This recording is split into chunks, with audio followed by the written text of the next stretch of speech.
Happy Halloween and welcome to Indie Corner.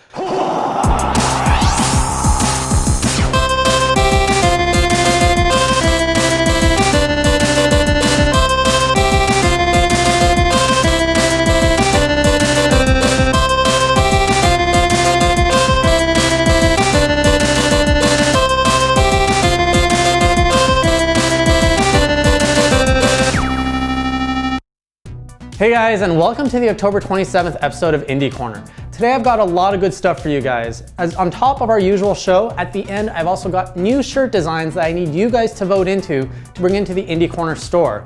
So stay around, give us your vote on what that is. I've also got a special Halloween themed little bit at the end where I'm going to suggest 5 indie games that you should download on your Wii U to help celebrate Halloween. So before we get into that, let's get into our eShop news. Our first game for today is Momonga Pinball Adventures. Take on the role of a squirrel and bounce around with pinball mechanics as you embark on an adventure to save your tribe. Along the way, you'll find tons of enemies and some bosses to overcome. We also received Raku and Friends in both regions. Driven by his unrequited romantic yearnings, the charming but not very smart Raku leaves his cozy, comfortable home in search of that special someone. Over in Europe, Wii U owners received the HD remake to the classic WiiWare title Wicked Monsters Blast. The game is a static shooter in which you blast your way through a criminal syndicate so that you can stand atop it.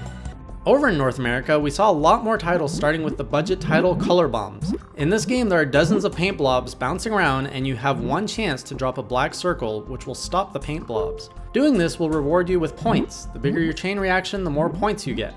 Another budget title release was Ascent of Kings. This classic adventure platformer has you playing as a boy who takes on a quest to become a king. Next up is the fast-paced match-type game Cutie Pets Pick Berries. The point of the game is to quickly group similar colored berries in order to make the pervy deer smile at you. Just what exactly is going on behind that bush? Just in time for Halloween, we also saw the release of Slender: The Arrival. Explore a quiet town and get ready to scream with plenty of jump scares to get your heart racing. Lastly is the side-scrolling auto runner Ninja Strike Dangerous Dash. Run and jump past your enemies while collecting coins. You can then use these coins to upgrade your ninja and make him or her stronger.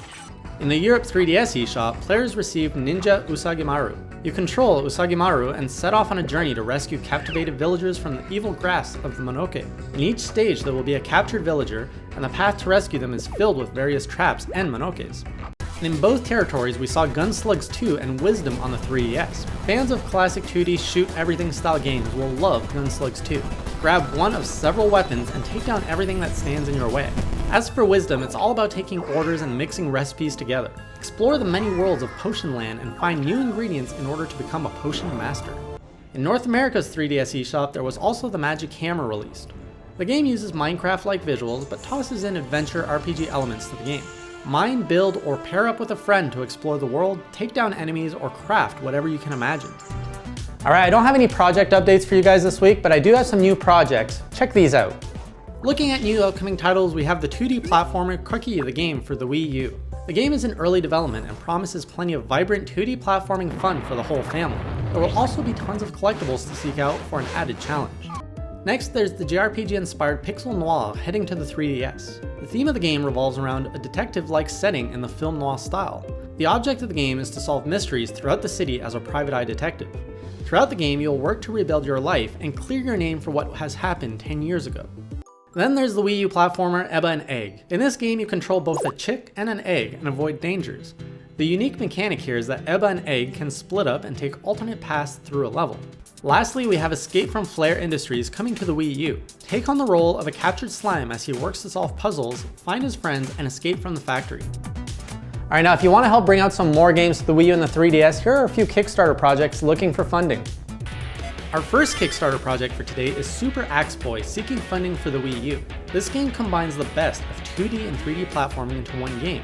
The trailer suggests that there will be both 2D platforming segments alongside 3D platforming segments that blend seamlessly together. The Wii U stretch goal is set at 60,000 euros. Next we have Ghost Police, which is seeking funding for the 3DS. There are 2 detectives on screen at the same time, one dead and one not dead. Each has to create holes in the fabric of space to save their world from the ghost dimension. The 3DS stretch goal is currently set at $100,000. Last one for today is Baku Baku Revival seeking funding for the Wii U. The game is a remake of the classic Sega Match 3 game. The team is looking at taking their original game and polishing it up for modern times with updated graphics, music, and gameplay. The team is seeking 40,000 francs in funding for the game. Now for one of my favorite bits, our Enthusiast Reviews. Here's what we thought of some indie games on the Wii U and 3DS. Jonathan had to go with Whispering Willows and gave it a mediocre score. While he enjoyed the atmosphere and beautiful visuals, he felt there wasn't much to the gameplay and an overall mediocre plot.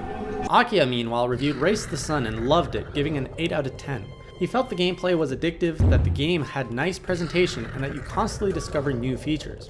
Lastly, Giancarlo was busy reviewing Freedom Planet and gave it an excellent score of 9 out of 10. He praises the great platforming and combat the game offers, as well as the replay incentives. He loved the boss battles and felt frustrated trying to locate every hidden item. And as I promised, it's time to vote in a new shirt design into the Indie Corner store. This week, we are building a new Freedom Planet t-shirt. So here are 3 designs I came up with. Let me know which one you want in the store. Either vote A, B, or C in the comments below, and the one that gets the most vote by the next Indie Corner episode will be added to the store for you guys to purchase. Now remember that when you purchase a shirt from the Indie Corner store, $5 of every shirt goes straight to the indie developer to help them promote, or to help them make new games of their own, and to support them, so do keep that in mind. All right, now as always, thank you so much for joining me. It's always a pleasure to share this indie news with you guys. I'll see you guys in 2 weeks from now, and until then, keep on indie!